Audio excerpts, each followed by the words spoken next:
Good morning and welcome to our monthly memorial service, Shotsuki Hoyo. I am Jeannie Toshima and will be chairing today's service.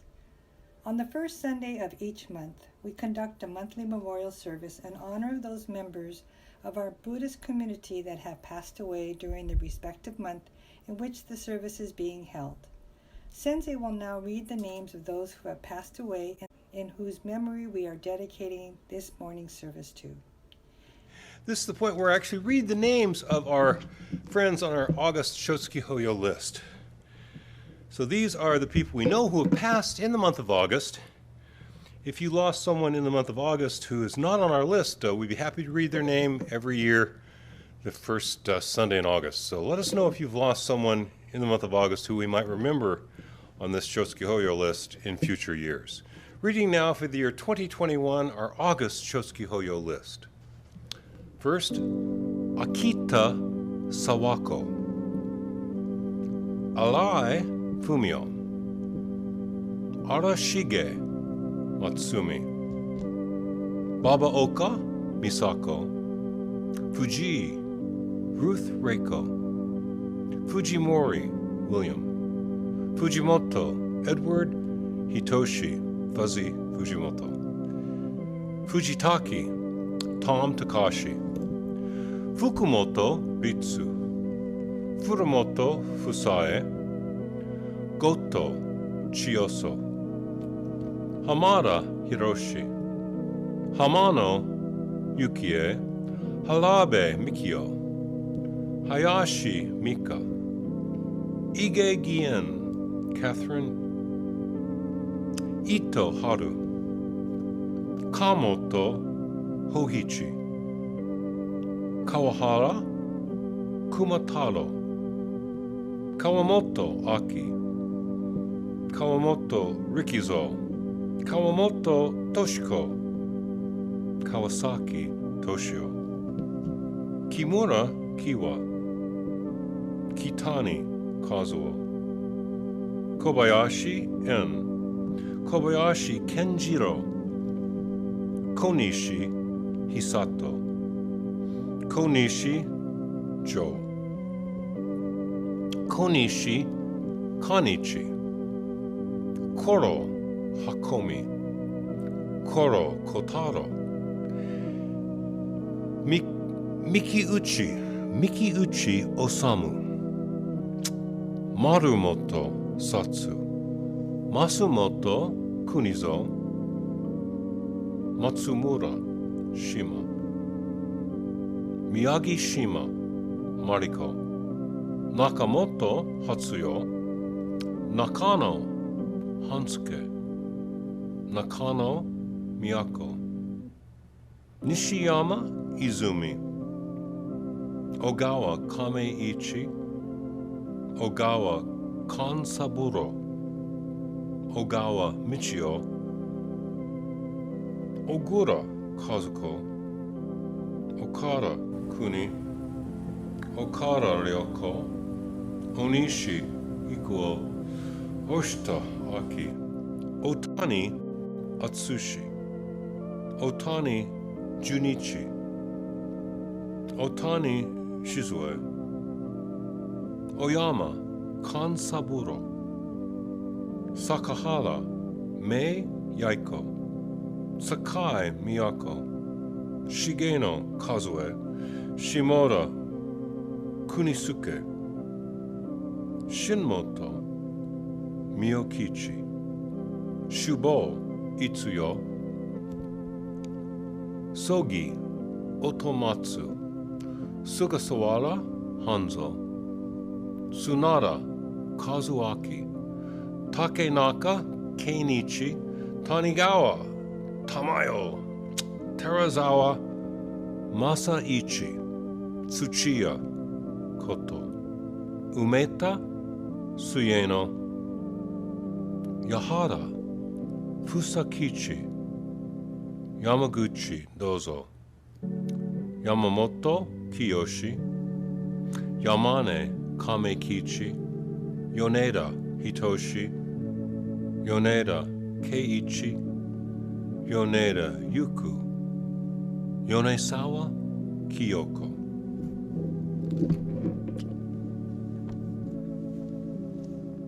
Again, these are the people to whom we dedicate this service most especially. This is our August Shotsuki Hoyo list. Please let us know if you have a name to add to this list. We rely upon the source of limitless wisdom and endless life. Namo Amida Butsu. Namo Amida Butsu. Namo Amida Butsu. This will be our Shotsuki Hoyo for August, and we're going to take a 5-week break from there, and I'll see you again in September. You may want to look at some of the old tapes on YouTube. We will be chanting the Sanbutsuge in commemoration of our Shotsuki Hoyo. We rely upon the source of limitless wisdom light and endless life.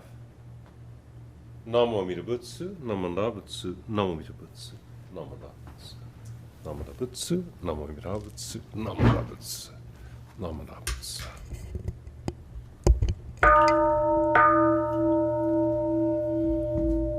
Busetsu, Daimuryo, Jukyo, Sanbutsuge, Hogen Gigi, Ijin Mugoku, Nyode Enmyo, Muyo Tosha, Nishigaten Mani, Shuko Enyo, Kaishtonpe, Yunyaku Jumoku, Nyorai Yogen, Chosei Murin, Shongaku Daion, Koru Jippo, Kaimon Shodin, Tanmai Chie, Itoku Muryo, Shusho Keiyu Jintai Zennen, Shobutsu Hokai, Ujinjin no, Kungongai Tai, Mumyo Yokunu, Seison Yomu, Ninno shi jintoku muryo, kukun kodai, shie jinmyo, komyo iso, shindo daisen, ganga sabuten taisho ho o, kado shoji, mihuge daten fuse joi, kainin shojin, yode samai, Chie Ijo, Gosei Tokubuten, Kugyo Shigan, Isai Ku, Issa Dayan, Keshi Ubuten, Yakuten Nokuman, Muryo Daisho, Shunyo Ngonya, Kuyo Isai, Shito Shobuten, Funyo Gudo, Kensho Fungyaku, Hinyo Godya, Shobuten Sekai,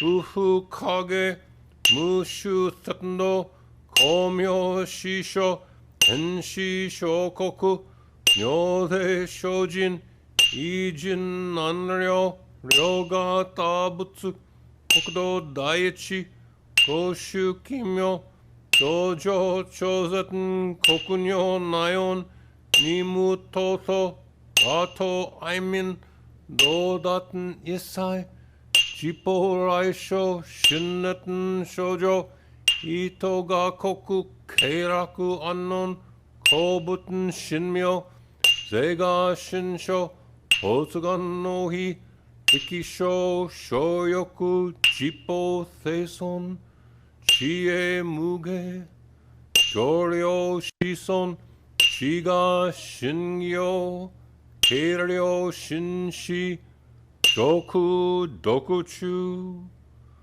Gagyo Shojin, Ninju Huke, Namandabu, Namandabu, Namandabu, Namandabu, Namandabu, Namandabu.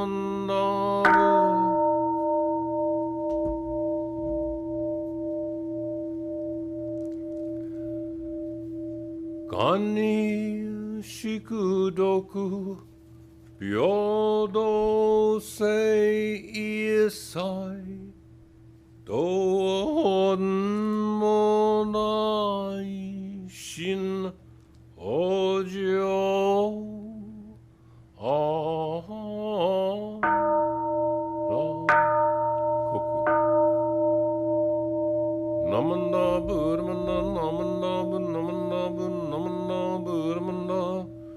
Namo Amida Butsu, Namo Amida Butsu, Namo Amida Butsu, Namo Amida Butsu, Namo Amida Butsu.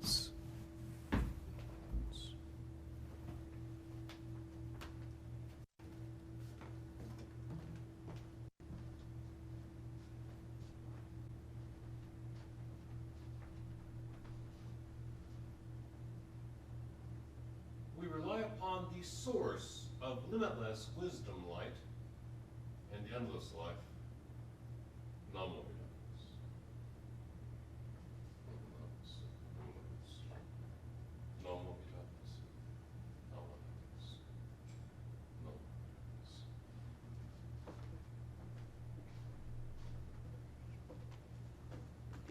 Butsu. We rely upon the source of limitless wisdom and endless life. Namo Amida Butsu. Namo Amida Butsu. Well, again, good morning, and thank you for viewing this service, which Alan Goto, Jeannie Toshima, Cathy Kumagai, Kyoko Gregory Gibbs, and I, perhaps with the help of some other lay leaders, are preparing to preview on August 1st of 2021. This is our Shotsuki Hoyo for the month of August.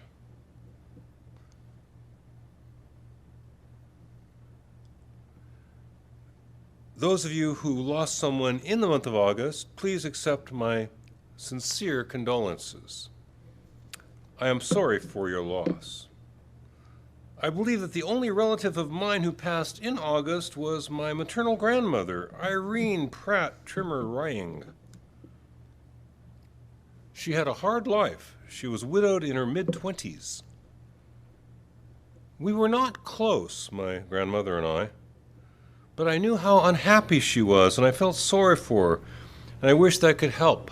I remember a couple times when I was 5 years old, reflecting, I realized how lonely and unhappy she was.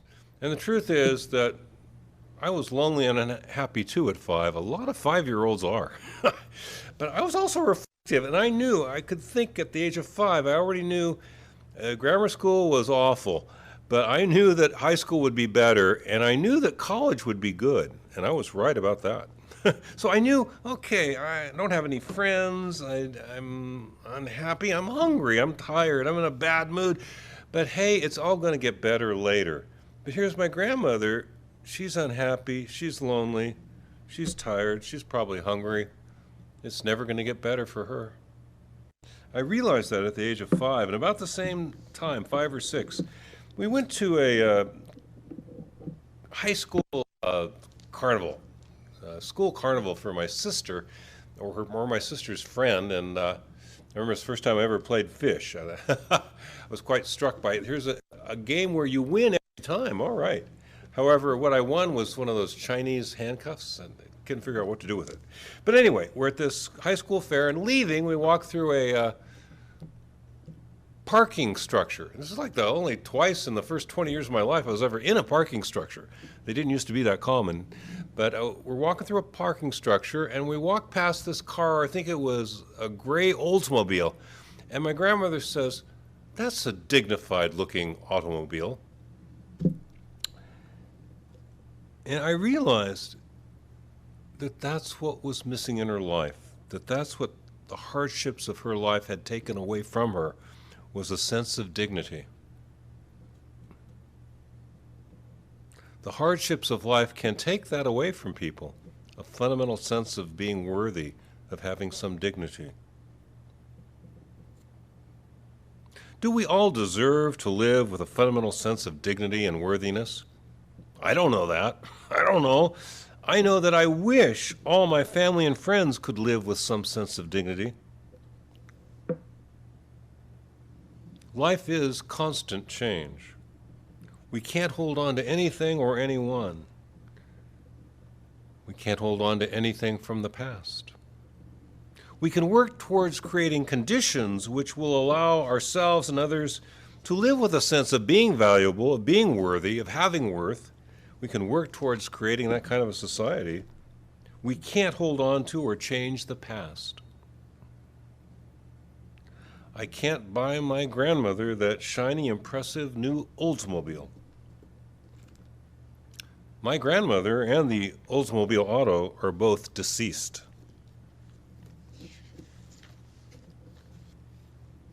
Unless you're a wealthy collector of classic autos, that's it for Oldsmobiles.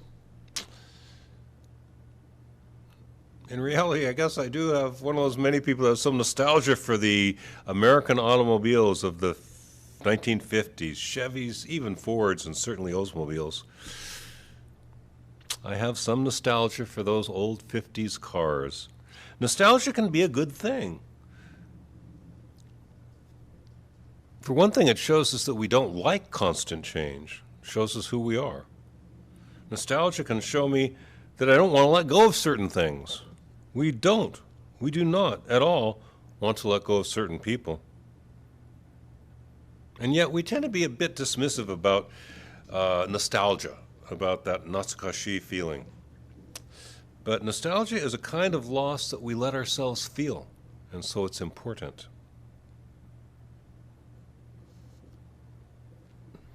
I miss my mommy. Don't some of you miss your mothers? Those of you who have lost her already? I miss my mommy. I miss my grandmother, and I can feel that, because I don't miss her that bad, but I miss her. I can't feel the loss of my mother right now. It's too strong. It would overwhelm me to feel those feelings in their full and genuine strength. I miss my 1962 Studebaker Lark. I can feel the full force of that loss. Natsukashi. Some of our losses are too sad to face up to all the time. It's 50 years ago that John Lennon wrote the song, My Mummy's Dead, which has the very simple, very straightforward lines. So much pain I could never show it. My mummy's dead. Indeed. We know where John is coming from, indeed. But my 62 Studebaker Lark is gone too, and I get a warm feeling remembering driving it. Why is that embarrassing? Why should we be embarrassed about nostalgia? It's a sense of loss that we let ourselves feel. Although the loss of those we love through death is the most important and striking experience of impermanence that we have, perhaps the loss of our parents, for some of you, the loss of your life partner. Impermanence includes also the looming, inevitable death that is there for each of us. Impermanence includes my own looming and inevitable death. Do I feel that fully? For how long do I feel that? And how often? Sometimes we can't feel our emotions directly. Sometimes you have to nuance it, feel something related. I have a friend whose husband contracted pancreatic cancer just before a long anticipated vacation to Europe. And so he didn't tell her, and they went anyway, and he thought he'd be able to gambaru, and he couldn't have a good time. He was too miserable. And he finally had to confess to her in Italy or somewhere that he's got pancreatic cancer, and that's why he's so irritable. And all she could say, even 5 years later, was, why didn't he tell me? Why didn't he tell me? I can understand that he wanted one last good vacation, and he didn't want to worry his wife. But he was too sick to pull it off.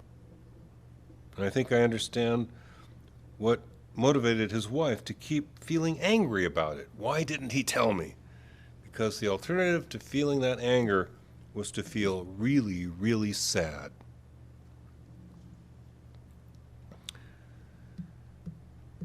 So the next time you feel natsukashi, some nostalgia for some past time or some lost object, let yourself feel into it. Maybe it'll be a small thing. I remember my first son, Sho, a couple of things when he was little. I remember when he was about 4 years old, he still wanted to get into that little stroller to go places, which was too small for him now, but it was fast. We got a little stroller and then a bigger one that was nice, looked like a car and everything, but didn't go as fast.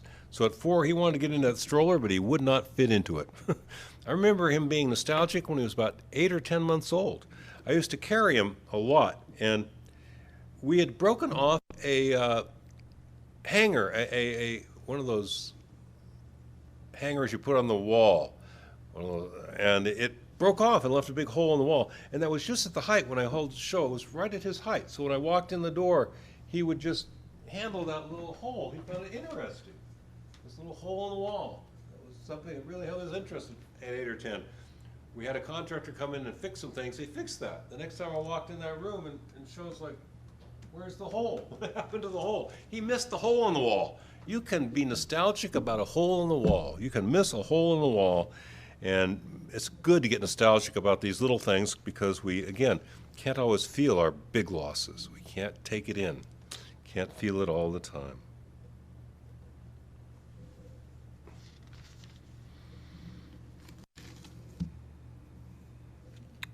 Nostalgia is a clue about the sad side of impermanence. We will not get back those concrete experiences that were in the past. Sho will never see that hole in the door again. I will not get my 62 Studebaker Lark back. 50 years ago, I used to listen to a rock station in Fresno, California, KKDJ, which was playing all the latest rock and roll. And it was a time of great cultural change and self-examination. So there's some really good music, you know. Well, you remember clock radios? I was listening on this clock radio. Well, somebody stole that clock radio from me. I know who stole it, too. But you know, if she hadn't stolen that clock radio from me, I still couldn't pick up that radio station. KKDJ plays country and western now. Nobody broadcasts that music anymore that I was listening to 50 years ago. I can go out and buy all the alarm clock radios in the world, the best one in the world. I can't pick up that music on it. The deep truth of impermanence is hard to feel. My mummy's dead. That's hard to feel. Sometimes it's good to be a little nostalgic about the small things. Last week I was listening to an old record album, Don't Look Back, by Van Morrison and John Lee Hooker. And they did some blues stuff where they'd exchange leads, that Van would do this line and then John would do the blues talking behind and vice versa. And so you get to a point where Van is repeating the line. John's already sung this, but Van Morrison is singing the line, "If I could bring back those days of yesteryear, I would." And as he says this, if I could bring back those days of yesteryear, I would. John Lee Hooker in the background is going, "They're gone, Van. They're gone."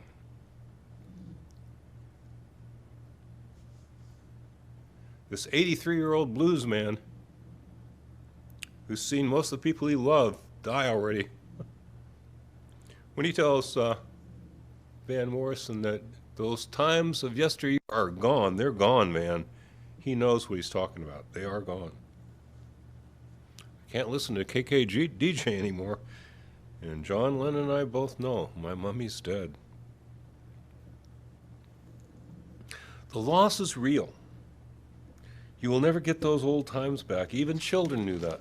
Even children know that. My son knew that when he was 10 months old, my first son. Now, there is a positive side to impermanence, and the positive side is that change is possible. We can, somewhere, somehow, someday, become vastly wise, profound, compassionate, effective persons who can help others. We can become genuinely free. We can have a subtle, delicate, but immensely fulfilling kind of happiness in our lives. And we can do for others. We can effectively do for others. That is our future. It's the future we are committed to. On attaining such fulfillment, on awakening in Amita's pure realm, this fulfillment will unfold on its own. These powers and this worthiness will come to me, as indicated in Article 1 of the Tani Sho, Shinran's oral teaching. Our founder's oral teachings. Allow me to repeat those for a moment. To repeat that Chapter 1 or Article 1 of the Tani Sho. Liberated by the inconceivable working of Amita's vow, I shall realize birth in his pure realm. The moment you entrust yourself thus, so that the mind set on saying the Nembutsu arises within you, you are brought to share in the benefit of being grasped by Amida Buddha, never to be abandoned. Know that the primal vow of Amida Buddha makes no distinction between people, young or old, good or bad. Only the entrusting of yourself is essential, for it was made to save the person whose karmic evil is deep-rooted and whose blind passions abound. Thus, entrusting yourself to the fundamental vow of the Buddha requires no performance of good deeds, for no act can hold greater virtue than the name. Nor is there any need to despair of the evil that you may have done in the past, for there is no evil that obstructs the working of Amida Buddha's fundamental promise. These were his words. On attaining such fulfillment, we can unfold enlightenment. We can watch enlightenment unfold for us. We can see ourselves transformed into worthy, helpful, valuable people. The Buddha's mercy and forgiveness will transform everything for the better in the future. But for right now, you have to rely on your own experience and imagination to picture what such fulfillment may be. We can, should, and must use our imagination. Use your imagination. Hope for the future. It will soon be here. Where did the Pure Land come from? Where did the vows to create this pure realm come from? To make this accessible to us, where did this come from? From the imagination of Hozo Bosatsu, Amida Buddha in his unenlightened personal form. He began by imagining what they must create for all of us and how to make it accessible to us. If you don't use your imagination about what it's like to be a Buddha in the future, you may not want to follow this path. Use your imagination. Plan to get your grandmother that Oldsmobile. Do follow the teaching. Do use your imagination. Do picture fulfillment for yourself and for all those you care about. And if you will, in closing this Dharma message portion of this service, please join me in saying the Buddha's name together a few times. We rely upon the source of limitless wisdom and endless life. Namo Amida Butsu, Namo Nabutsu, Namo Amida Butsu, Namo Nabutsu. We rely upon the source of limitless wisdom, light, and endless life. Namo Amida Butsu. Namo Amida Butsu.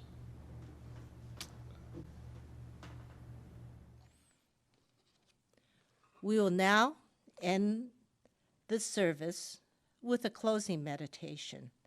Thank you so much to all of you for viewing our service. It will be very short.